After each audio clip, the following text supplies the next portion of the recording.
right, it's weather alert time. We've been following this one for quite some time. The big story here, of course, the impact of Hurricane Erin, gusty wind and rain, and boy, those waves. Those massive waves. And, G, how long are we expected to feel the impacts of this? I think tomorrow here for the city, probably the worst of it, okay? The wave heights of waters of the ocean, really like 3 stories high. Here in the city, about 6 to 9 feet, and out of East and Long Island, about 11 to 14 feet as they break. Those clouds, again, are the outer bands of Erin. We never got into the rain. We're going to talk about the size, which is humongous, and the footprint. So we go to work in and around the tri-state area, and there's our baby 390 miles from the city. So remember, this storm is making its stamp known 400 miles away, basically, and it's carving out the eastern seaboard in terms of wave heights, beach erosion.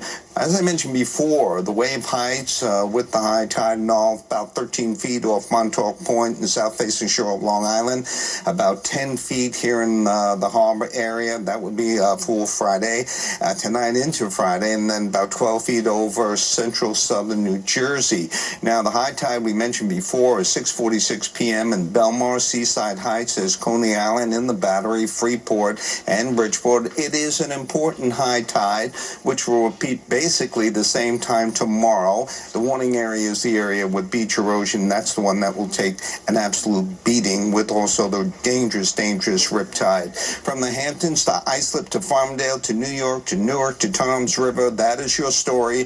The breeze is from Erin, and you can see the closer you are to the storm, the closer you are. Remember, it's 400 miles away. Northeasterly winds at 36 miles per hour north and east at West Hampton. You can see again, and the city in Belmar at 29 miles per hour. Now we go to work on Friday. It's the early morning hours. Now the winds pinwheel a little bit more to the north. Why? Because the storm is shooting out to the north and east and then the east, and then eventually we're going to break out of this. So there it goes. Erin, good night, goodbye, so long. That's the 9th inning. Game over by Saturday.